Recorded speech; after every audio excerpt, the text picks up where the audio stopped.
toda práctica artística debe ser analizada, debe ser reflexionada, debe ser criticada. Creo que esa crítica abre puertas para amplias y mejores y nuevas lecturas respecto de la producción visual que se está haciendo. Creo que es necesario. Y en el caso de la narrativa gráfica en particular, más necesario es aún, pues la narrativa gráfica tiene el estigma de pertenecer a un tipo de arte clase B, vinculada al entretenimiento y, entre comillas, sin reflexiones profundas, cosa que es solamente hija del prejuicio y la ignorancia. Entonces creo que en la medida que se generen, se concreten, se construyan aparatos críticos, gente que analice la producción de narrativa gráfica, no desde la literatura, ni tampoco desde el arte, sino que generando un nuevo aparato crítico desde la misma narrativa gráfica, va a generar una, creo yo, una maduración y una, no sabría cómo definirlo, pero una forma de ver con mayor seriedad este fenómeno artístico, ¿me entiendes? Creo que nosotros siempre hemos sido muy buenos para producir antes que reflexionar sobre lo que y la reflexión sobre lo que hacemos es muy posterior. Yo creo que la producción de narrativa gráfica nacional ha llegado a un punto de madurez y ahora estamos en el punto en que es necesario que existan mentes críticas que hablen respecto de lo que hacemos. Creo que ya es tiempo de hacerlo. Sobre todo para también darnos a respetar dentro de la academia y tener existencia dentro de la academia. En algunos personajes he desarrollado ese tema. No sé si lo he hecho bien. Creo que hay un personaje que creo que es importante en eso. Hay dos.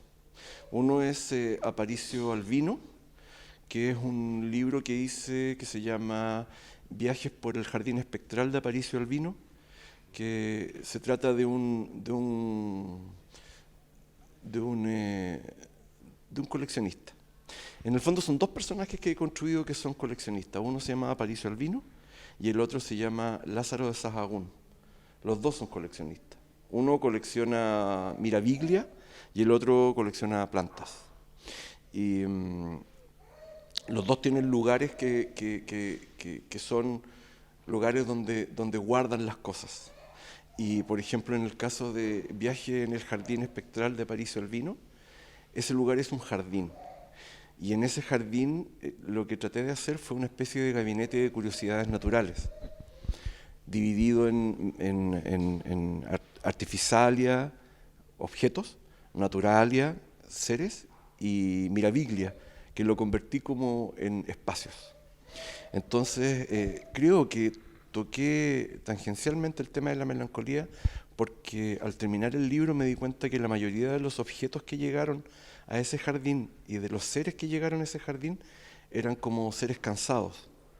Yo creo que me influenció mucho un libro que se llama Utopía de un hombre cansado, de Borges, que siempre me fascinó por su visión del futuro, una visión del futuro taciturna, justamente de un hombre que más bien parece un fantasma. Entonces la mayoría de los objetos que llegan son objetos que tuvieron un periodo de plenitud, pero están ya maldecidos por la inmortalidad. Eso me fascina esa idea. Entonces, por ejemplo, hay un demiurgo que después de haber construido universos enteros, se cansó y está en el jardín ahora y se dedica a construir pequeños seres mutantes biológicos, pero lo hace ya como casi como una especie de inercia, como una especie de memoria muscular, y ya no construye universos, sino que construye pequeños seres como jugando. O también unos monstruos mecánicos como unos autómatas gigantes que se cansaron de la violencia y que ahora están convertidos en pajareros y que solamente ahora cantan las suras de la misericordia en los atardeceres. Entonces, otros también, por ejemplo, máquinas que hablan con personas que están muertas y los muertos hablan desde la melancolía también. Eh, yo creo que también tiene que ver porque me basé en un personaje que es de la zona donde vivo, de la zona de Talcahuano, que se llamaba, de apellido Sañarto. Y él, su esposa, él era un tipo, un aristócrata, Sañarto, de los Ríos Sañartu, creo que era, no me acuerdo exactamente el nombre. Pero él era un caballero que tenía mucho dinero, muchas tierras. Y por una peste que hubo allá en Concepción, se le murieron su hija y su señora. Y él dedicó el resto de su vida a viajar y a comprar cosas. Y ahora hay un museo que no está muy ordenado, no tiene una taxonomía muy clara y parece un gabinete de curiosidades naturales porque tú puedes encontrar cualquier cosa. Es un museo muy raro, se llama Museo de Hualpén. Y ese tipo se enfermó de melancolía y empezó a viajar por todo el mundo y guardaba cosas, compraba cosas y las empezó a guardar.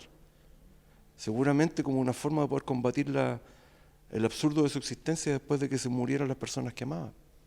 Yo creo que ese personaje también me influenciaron los personajes que construí en esos dos libros. Fragmentos de una biblioteca transparente nace como un ejercicio que hice con un querido amigo, el artista y poeta Alexis Figueroa. Es un libro que está fuertemente influenciado por Trond Ugbart Tertius, que cuando leí ese pequeño texto de ficciones de Borges, entendí el poder de la palabra y de cómo la realidad que nosotros vivimos, en el fondo, bien en el fondo, es la construcción material y espiritual de nuestro propio deseo y nuestra propia imaginación. Entonces me fascinó la idea de que en el nombre de la cosa está la cosa. Y si yo nombro un libro, el libro ya existe. Entonces la idea fue construir una pequeña biblioteca, una pequeña colección de libros que no existen. Entonces, y para hacerlo también invertimos la secuencia tradicional de la construcción de un libro, porque siempre son textos que luego se ilustran. Entonces, lo que queríamos hacer era abrir ese binomio, cortarlo y a ver qué monstruos salían. Entonces, lo que hice fue dibujar aleatoriamente mucho, dibujé lo que se me ocurrió, pero traté de dibujar con distintas formas de dibujo para que parecieran distintos autores. Entonces, cuando ya tuve una buena cuerpo de obra, se lo entregué a este amigo que es poeta, Alexis, y le dije, mira, lo que tienes que hacer es, estas imágenes pertenecen a un libro que no existe, pero va a existir, tú lo vas a inventar el autor, vas a inventar el año, vas a ficcionar la editorial, todo. Y él dijo, ya pues. Entonces empezamos y fue súper bonito porque el dibujo por lo general es la parte abierta de un libro, ¿eh? Y el texto es lo que lo cierra. Entonces, como estaban abiertos los dibujos, yo pensaba que un dibujo iba a ir hacia una línea y Alexis me entregó otras líneas. Entonces, lo que se me abrieron más los dibujos y él otorgó nuevos sentidos a las imágenes y ficcionó una buena cantidad de libros y sus autores, y ficcionó también fechas, porque hay libros que están escritos en el futuro. Hay libros de cartas de un joven que estudia arte a su hermana. Hay libros que hablan sobre la segunda independencia mexicana después de la invasión norteamericana del año 2040. Cosas que yo pensaba que iban a ser parte de un catálogo de anatomía terminan siendo parte de una lotería. Imágenes de juguetes terminaron siendo imágenes de un asesino belga. Entonces, conté con la maravillosa imaginación de mi querido amigo, entonces es como una bombita, ¿me entiendes? Es como un efecto, porque es como una caja de sorpresa. Y nos alegró mucho hacer ese libro por eso, porque experimentamos con la autoría, experimentamos con la tradición de la producción, y la verdad es que ha gustado mucho el libro.